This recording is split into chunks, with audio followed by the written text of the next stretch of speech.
오늘은 인생을 살면서 누구나 한 번쯤 깊이 생각해보게 되는 질문으로 시작하겠습니다. 나는 지금 어디로 가고 있는가? 젊었을 때는 앞만 보고 달려왔습니다. 성공하기 위해, 가정을 이루기 위해, 자녀들을 키우기 위해 바쁘게 살아왔죠. 그런데 어느 순간 문득 이런 생각이 듭니다. 내가 평생 추구해온 것들이 정말 중요한 것들이었을까? 이제 남은 인생은 어떻게 살아야 할까? 오늘은 성경 히브리서 11장에 나오는 믿음의 선조들이 발견한 인생의 진정한 목적지에 대해 함께 나누겠습니다. 그들이 평생 사모했던 더 나은 본향, 그것이 무엇인지 알아보겠습니다. 히브리서 11장 1절 말씀입니다. 믿음은 바라는 것들의 실상이요 보이지 않는 것들의 증거니. 이 말씀을 어떻게 이해할 수 있을까요? 우리가 살아온 세월을 돌아보면 눈에 보이는 것들을 중요하게 여겨왔습니다. 집, 재산, 건강, 자녀들의 성공. 이런 것들이 인생의 전부인 줄 알았습니다. 하지만 나이가 들수록 깨닫게 됩니다. 정말 중요한 것들은 눈에 보이지 않는다는 것을요. 사랑, 믿음, 소망, 평안. 이런 것들이야말로 우리 인생을 지탱해주는 진정한 기초라는 것을 말입니다. 성경이 말하는 믿음은 막연한 기대가 아닙니다. 아직 눈으로 보지 못했지만 마음으로 확신하는 것, 하나님의 약속에 대한 흔들리지 않는 확신입니다. 히브리서 11장에는 특별한 사람들이 등장합니다. 아브라함, 이삭, 야곱, 이스라엘의 조상들입니다. 이분들에게는 공통점이 있었습니다. 모두 나그네로 살았다는 것입니다. 나그네라는 것은 정착하지 않고 떠돌아다니는 불안정한 삶을 의미합니다. 특히 아브라함을 보십시오. 하나님께서 말씀하셨습니다. 너는 너의 고향과 친척과 아버지의 집을 떠나 내가 내게 보여줄 땅으로 가라. 75세의 나이에 모든 것을 뒤로하고 어디로 갈지도 모르는 여행을 시작했습니다.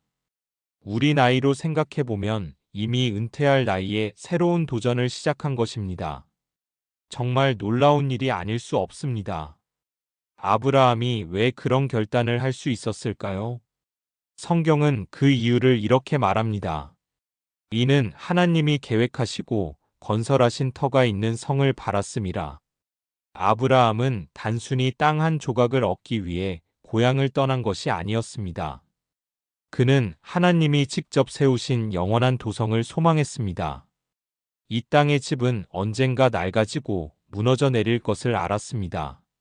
하지만 하나님이 지으신 집은 영원히 견고할 것을 믿었습니다. 우리도 그런 경험이 있지 않습니까? 젊었을 때 정성 들여 마련한 집도 세월이 지나면 낡아집니다. 아무리 좋은 것도 시간이 지나면 색바래고 가치가 떨어집니다. 하지만 하나님의 나라는 시간이 지날수록 더욱 소중해집니다. 13절 말씀이 감동적입니다. 이 사람들은 다 믿음을 따라 죽었으며 약속을 받지 못하였으되 그것들을 멀리서 보고 환영하며 이분들은 하나님의 약속을 눈으로 직접 보지는 못했습니다. 하지만 멀리서 바라보며 기뻐했습니다. 마치 고향을 떠나 살던 사람이 고향 소식을 들으면 마음이 따뜻해지는 것처럼 말입니다. 우리가 살아온 인생도 그런 면이 있지 않습니까? 자녀들이 멀리 떨어져 살아도 안부 전화 한 통이면 마음이 환해집니다. 하나님의 약속도 그와 같습니다. 아직 완전히 이루어지지 않았어도 그 약속을 생각만 해도 마음에 평안이 옵니다. 그런데 오늘날 우리는 어떻게 살고 있을까요? 대부분의 사람들이 눈에 보이는 것들에만 관심을 기울입니다. 건강, 재산, 자녀들의 성공, 이런 것들이 인생의 전부인 듯 살아갑니다. 물론 이런 것들도 중요합니다. 하나님이 주신 복이니까요. 하지만 이것들만으로는 우리 마음이 완전히 만족되지 않습니다. 왜 그럴까요? 전도서 3장 11절에 답이 있습니다. 하나님이 사람들에게는 영원을 사모하는 마음을 주셨느니라. 하나님께서 우리 마음에 영원에 대한 갈망을 심어주셨다는 말씀입니다. 그래서 아무리 이 땅의 것들로 마음을 채우려고 해도 어딘가 허전함이 남는 것입니다. 그렇다면 어떻게 해야 할까요? 6절 말씀에 답이 있습니다. 믿음이 없이는 하나님을 기쁘시게 하지 못하나니 하나님께 나아가는 자는 반드시 그가 계신 것과 또한 그가 자기를 찾는 자들에게 상 주시는 이심을 믿어야 하느니라. 하나님께 나아가는 것입니다. 나이가 들수록 이것이 얼마나 중요한지 깨닫게 됩니다. 사람들은 모두 바쁩니다. 자녀들도 손자녀들도 각자의 삶에 바쁩니다. 하지만 하나님은 다르십니다. 언제나 우리를 기다리고 계십니다. 예수 그리스도를 통해 우리는 하나님 아버지께 담대히 나아갈 수 있습니다. 기도할 때, 예배할 때 하나님과 만나는 그 순간이 우리 인생에서 가장 소중한 시간이 될 수 있습니다. 그렇다면 성경이 말하는 더 나은 본향은 무엇일까요? 16절 말씀입니다. 그들이 더 나은 본향을 사모함으로 곧 하늘의 것이라. 하늘의 본향입니다. 요한계시록 21장에서 그 모습을 엿볼 수 있습니다. 하나님의 장막이 사람들과 함께 있음에 하나님이 그들과 함께 계시리니 그들은 하나님의 백성이 되고 하나님은 친히 그들과 함께 계셔서 그들의 하나님이 되시리라. 모든 눈물을 그 눈에서 닦아주시니 다시는 사망이 없고 애통하는 것이나 곡하는 것이나 아픈 것이 다시 있지 아니하리니 이것이 우리가 소망해야 할 진정한 본향입니다. 아픔이 없는 곳, 이별이 없는 곳, 걱정이 없는 곳, 하나님과 영원히 함께하는 곳. 그렇다면 이 땅에서 우리는 어떻게 살아야 할까요? 첫째, 영원한 관점으로 살아야 합니다. 고린도후서 4장 18절. 우리가 주목하는 것은 보이는 것이 아니요 보이지 않는 것이니 보이는 것은 잠깐이요 보이지 않는 것은 영원함이라. 나이가 들수록 이 말씀이 더욱 깊이 와닿습니다. 젊었을 때 중요하다고 생각했던 것들이 시간이 지나고 보니 그리 중요하지 않았다는 걸 깨닫게 됩니다. 반면에 하나님과의 관계, 신앙, 기도, 말씀, 이런 것들의 가치는 나이가 들수록 더욱 소중해집니다. 헬렌 켈러가 말했습니다. 세상에서 가장 아름답고 소중한 것은 보이거나 만져지지 않습니다. 오직 마음으로만 느낄 수 있습니다. 그녀는 삼중고의 장애를 가졌지만 영원한 가치를 추구하며 승리하는 삶을 살았습니다. 둘째, 범사에 감사하며 자족하는 삶을 살아야 합니다. 빌립보서 4장 11절부터 13절에서 바울 사도가 고백합니다.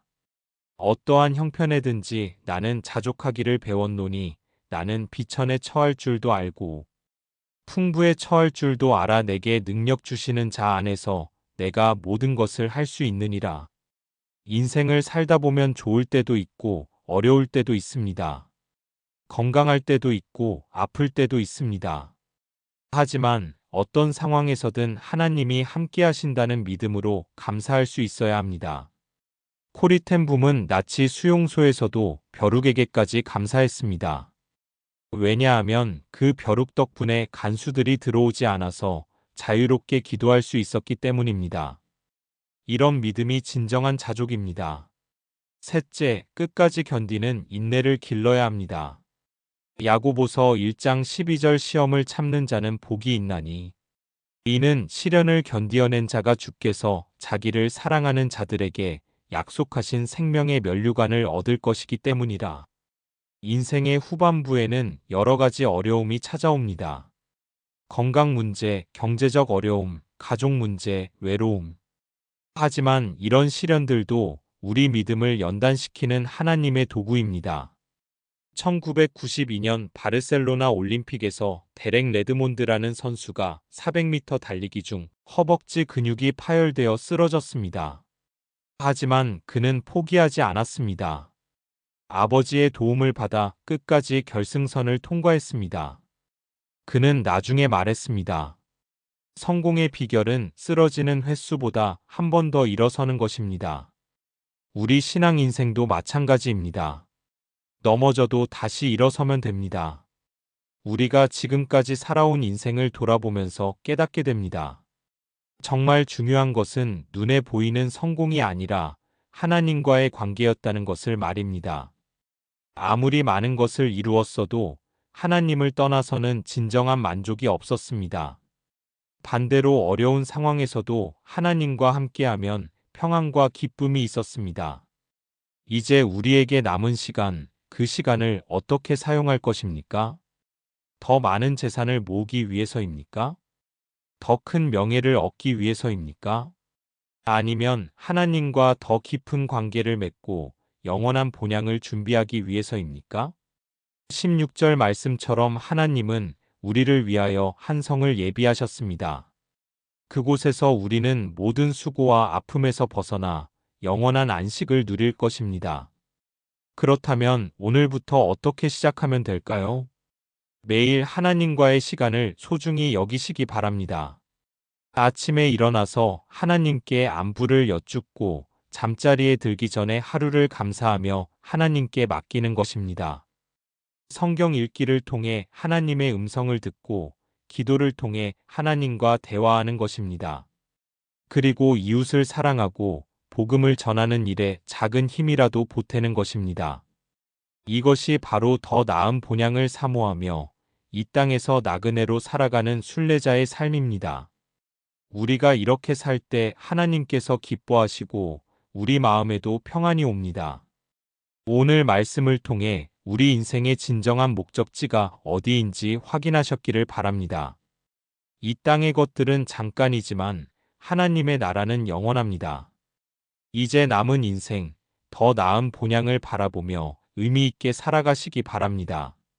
매일 하나님과 동행하시고 범사에 감사하시며 끝까지 믿음을 지켜가시기 바랍니다. 오늘 말씀이 은혜가 되셨다면 구독과 좋아요 버튼을 눌러주시기 바랍니다. 알림 설정을 해두시면 새로운 영상을 가장 먼저 만나보실 수 있습니다. 댓글로 여러분의 신앙 간증이나 은혜 받은 내용을 나눠주시면 함께 은혜를 나눌 수 있겠습니다. 특히 오늘 말씀을 통해 어떤 결단을 하게 되셨는지, 어떤 소망을 품게 되셨는지 나눠주시면 감사하겠습니다. 다음 영상에서 또 만나 뵙겠습니다. 하나님의 평강이 여러분과 여러분의 가정에 늘 함께 하시기를 기도합니다.